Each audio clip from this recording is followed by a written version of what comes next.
ओम शांति 10/2/2025। आज बाप दादा के महावाक्य है। ओम शांति। बाप दादा मधुबन। मीठे बच्चे, तुम्हें बाप द्वारा जो अद्वैत मिल रही है उस मत पर चलकर कलयुगी मनुष्य को सतयुगी देवता बनाने का श्रेष्ठ कर्तव्य करना है। प्रश्न: सभी मनुष्य मात्र दुखी क्यों बने हैं? उसका मूल कारण क्या है? उत्तर: रावण ने सभी को श्रापित कर दिया है, इसलिए सभी दुखी बने हैं। बाप वर्षा देता, रावण श्राप देता, यह भी दुनिया नहीं जानती। बाप ने वर्षा दिया तब तो भारतवासी इतने सुखी, स्वर्ग के मालिक बने, पूज्य बने। श्रापित होने से पुजारी बन जाते हैं।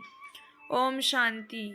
बच्चे यहाँ मधुबन में आते हैं बाप दादा के पास। हाल में जब आते हो देखते हो, पहले भाई बहन बैठते हैं, फिर पीछे देखते हो बाप दादा आया हुआ है, तो बाप की याद आती है। तुम हो प्रजापिता ब्रह्मा के बच्चे, ब्राह्मण और ब्राह्मणियाँ। वो ब्राह्मण तो ब्रह्मा बाप को जानते ही नहीं है, तुम बच्चे जानते हो। बाप जब आते हैं तो ब्रह्मा विष्णु शंकर भी जरूर चाहिए। कहते ही हैं त्रिमूर्ति श्री भगवानुवाच। अब तीनों द्वारा तो नहीं बोलेंगे ना, ये बातें अच्छी रीति बुद्धि में धारण करनी है।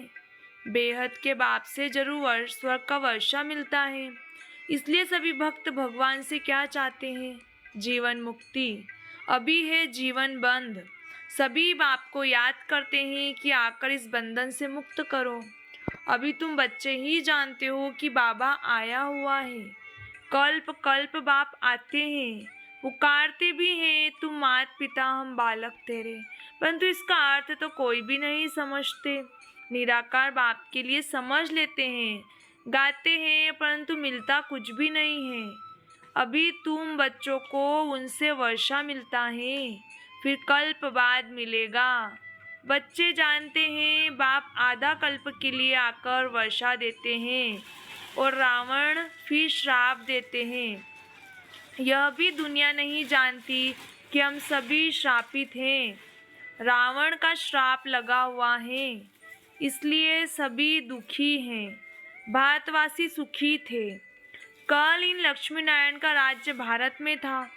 देवताओं के आगे माथा टेकते हैं, पूजा करते हैं, परंतु सतयुग कब था ये किसको पता नहीं है। अब देखो, लाखों वर्ष की आयु सिर्फ सतयुग की दिखा दी है, फिर त्रेता की, द्वापर, कलयुग की। उस हिसाब से मनुष्य कितने ढेर हो जाए। सिर्फ सतयुग में ही ढेर मनुष्य हो जाए, कोई भी मनुष्य की बुद्धि में नहीं बैठता है। बाप बैठ समझाते हैं कि देखो, गाया भी जाता है, 33 करोड़ देवताएं होते हैं। ऐसे थोड़े ही केवल कोई लाखों वर्ष में हो सकते हैं, तो भी मनुष्य को समझाना पड़े।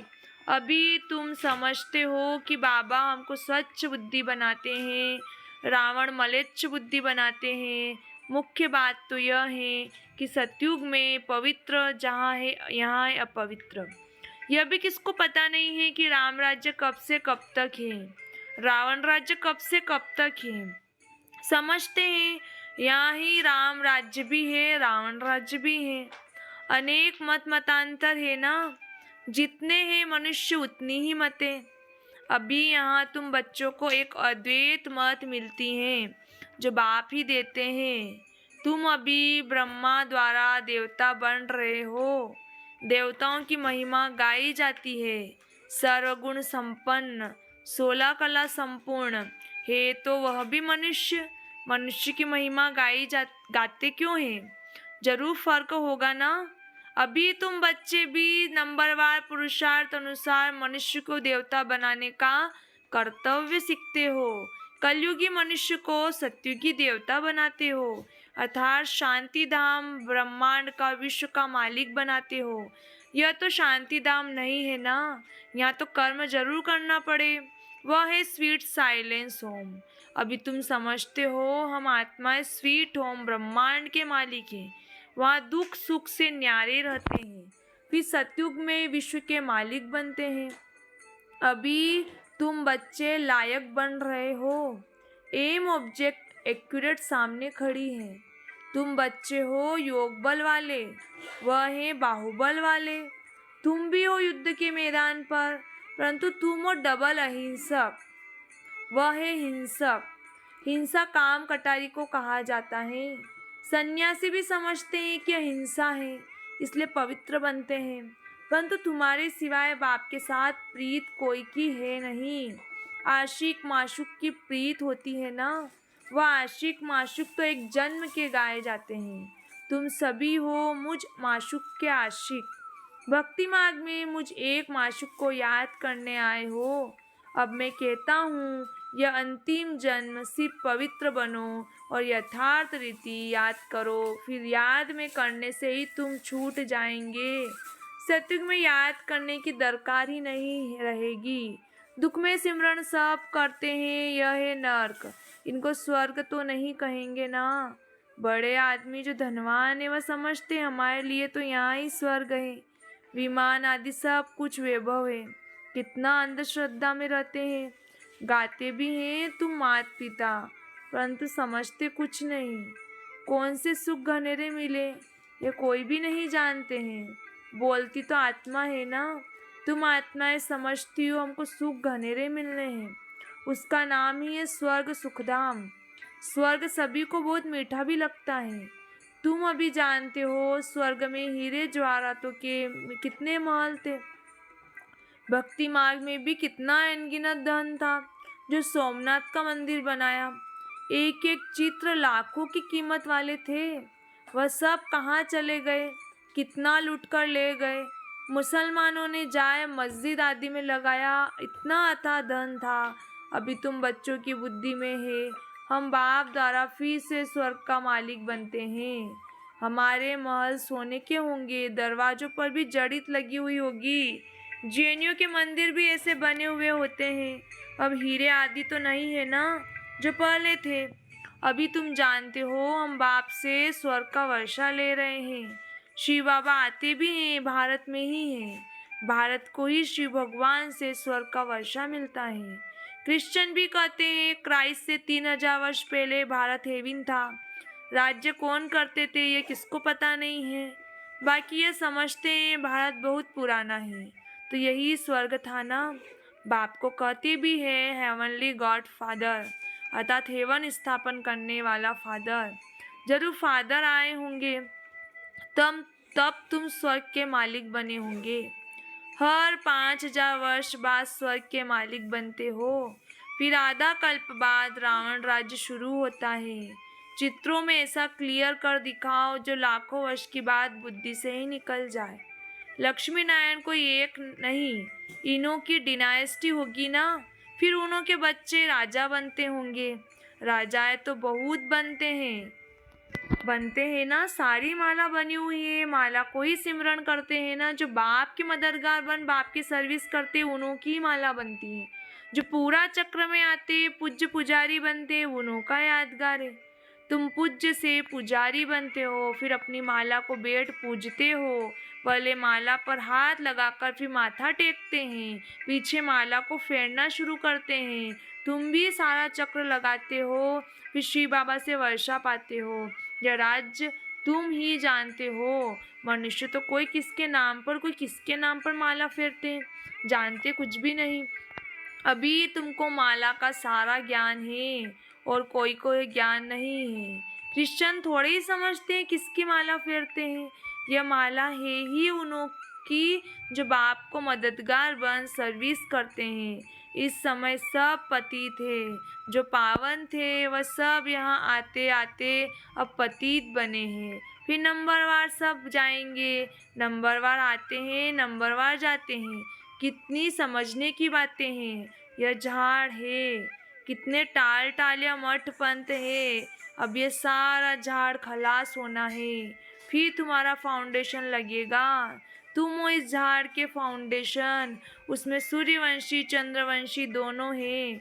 सतयुग में जो राज्य करने वाले थे उन्हों का अभी धर्म ही नहीं है, सिर्फ चित्र हैं। जिनके चित्र हैं उन्हों की बायोग्राफी को तो जानना चाहिए ना। कह देते फलानी चीज लाखों वर्ष पुरानी है, अब वास्तव में पुराने ते पुराना है आदि सनातन देवी देवता धर्म। उनके आगे तो कोई चीज हो नहीं सकती। बाकी सब 2500 वर्ष की पुरानी चीजें होगी। नीचे से खोद कर निकालते हैं ना। भक्ति मार्ग में तो पूजा करते हैं और पुराने चित्र निकालते हैं, क्योंकि अर्थक्वेक में सब मंदिर आदि गिर पड़ते हैं, फिर नए बनते हैं। हीरे सोने आदि की खानियां जो भी खाली हो गई है और फिर वहाँ भरतू हो जाएगी। ये सब बातें अभी तुम्हारी बुद्धि में है ना। बाप ने वर्ल्ड की हिस्ट्री ज्योग्राफी समझाई है। सत्युग में कितने थोड़े मनुष्य होते हैं, फिर वृद्धि को पाते हैं। आत्माएं सब परमधाम से आती रहती हैं। आते आते झाड़ बढ़ता है, फिर जब झाड़ झड़ जड़ीभूत अवस्था को पाता है तो कहा जाता है राम गयो रावण गयो, जिनका बहु परिवार है, अनेक धर्म है ना। हमारा परिवार कितना छोटा है, यह सिर्फ ब्राह्मणों का ही परिवार है। वह कितने अनेक धर्म है, जनसंख्या बतलाते हैं ना। वह सब है रावण संप्रदाय। ये सब जाएंगे, बाकी थोड़े ही रहेंगे। रावण संप्रदाय भी स्वर्ग में नहीं आएंगे, सब मुक्ति धाम में ही रहेंगे। बाकी तुम जो पढ़ते हो नंबरवार आएंगे स्वर्ग में। अभी तुम बच्चों ने समझा है कैसे वह निराकारी झाड़ है, मनुष्य सृष्टि का झाड़ है। ये तुम्हारी बुद्धि में है। पढ़ाई पर ध्यान नहीं देंगे तो इम्तिहान में नापास हो जाएंगे। पढ़ते और पढ़ाते रहेंगे तो खुशी भी रहेगी। अगर विकार में गिरा तो बाकी ये सब भूल जाएगा। आत्मा जब पवित्र सोना हो तब उसमें धारणा अच्छी हो। सोने का बर्तन होता है पवित्र गोल्डन। अगर कोई पतित बना तो ज्ञान सुना नहीं सकता। अभी तुम सामने बैठे हो, जानते हो गॉड फादर श्री बाबा हम आत्माओं को पढ़ा रहे हैं। हम आत्माएं इन ऑर्गन्स द्वारा सुन रही हैं। पढ़ाने वाला बाप है। ऐसी पाठशाला सारी दुनिया में कहाँ होगी। वह गॉड फादर हैं, टीचर भी हैं, सदगुरु भी हैं। सबको वापिस ले जाएंगे। अभी तुम बाप के सम्मुख बैठे हो। सम्मुख मुरली सुनने में कितना फर्क है। जैसे टेप मशीन निकलती है, सबके पास एक दिन आ जाएगी। बच्चों के सुख के लिए बाप ऐसी चीजें बनवाते हैं। कोई बड़ी बात नहीं है ना। ये सांवल सा है ना, पहले गोरा था अभी सांवरा बना है, तब तो श्याम सुंदर कहते हैं। तुम जानते हो हम सुंदर थे, अब श्याम बने, फिर सुंदर बनेंगे। सिर्फ एक क्यों बनेगा, एक को सर्प ने ढसा क्या। सर्प तो माया को कहा जाता है ना। विकार में जाने से सांवरा बन जाते हैं। कितनी समझने की बातें हैं। बेहद का बाप कहते हैं ग्रस्त विवाह में रहते ये अंतिम जन्म फॉर माई सेक, मेरे सदके पवित्र बनो। बच्चों से भीख मांगते हैं, कमल फूल समान पवित्र बनो और मुझे याद करो तो ये जन्म भी पवित्र बनेंगे। और याद में रहने से पास के विकर्म भी विनाश होंगे। यह है योग अग्नि, जिससे जन्म जन्मांतर के पाप दग्ध होते हैं। सतो प्रधान से सतो रजो तमो में आते हैं तो कला कम हो जाती है, खाद पड़ती जाती है। अब बाबा कहते हैं सिर्फ मामेकम याद करो, बाकी पानी की नदियाँ में स्नान करने से थोड़े ही पावन बनेंगे। पानी भी तत्व है ना, 5 तत्व कहे जाते हैं। ये नदियाँ कैसे पतित पावनी हो सकती हैं। नदियाँ तो सागर से निकलती हैं, पहले तो सागर पतित पावन होना चाहिए ना। अच्छा, मीठे मीठे सिकलते बच्चों प्रति माता पिता बाप दादा का याद प्यार गुड मॉर्निंग। रूहानी बाप की रूहानी बच्चों को नमस्ते। हम रूहानी बच्चों की रूहानी माता पिता बाप दादा को भी याद प्यार गुड मॉर्निंग, नमस्ते नमस्ते नमस्ते। धारणा के लिए मुख्य सार है विजय माला में आने के लिए बाप का मददगार बन सर्विस करनी है। एक माशूक के साथ सच्ची प्रीत रखनी है। एक को ही याद करना है। अपनी एक्यूरेट एम ऑब्जेक्ट को सामने रख पुरुषार्थ करना है। डबल अहिंसक मनुष्य से देवता बनाने का श्रेष्ठ कर्तव्य करते रहना है। वरदान, विजयपन के नशे द्वारा सदा हर्षित रहने वाले सर्व आकर्षणों से मूर्त भव। विजयी रत्नों का यादगार बाप के गले का हार आज तक पूजा जाता है, तो सदा यही नशा रहे कि हम बाबा के गले का हार विजयी रत्न है। हम विश्व के मालिक के बालक हैं। हमें जो मिला वह किसी को भी नहीं मिल सकता। यह नशा और खुशी स्थायी रहे तो किसी भी प्रकार के आकर्षण से परे रहेंगे। जो सदा विजयी हैं वह सदा हर्षित है। एक बाप की याद ही आकर्षण में आकर्षित है। याद के ही आकर्षण में आकर्षित है। स्लोगन: एक के अंत में खो जाना अर्थात एकांतवासी बनना ही। अव्यक्त इशारे: एकांत प्रिय बनो, एकता एकाग्रता को अपनाओ। अभी सब मिलकर एक दो की हिम्मत बढ़ा के संकल्प करो कि अब समय को समीप लाना ही है, आत्माओं को मुक्ति दिलानी ही है। लेकिन यह तब होगा जब सोचने की स्मृति स्वरूप में लाएंगे। जहाँ एकता और दृढ़ता है वहाँ असंभव भी संभव हो जाता है। अच्छा, ओम शांति।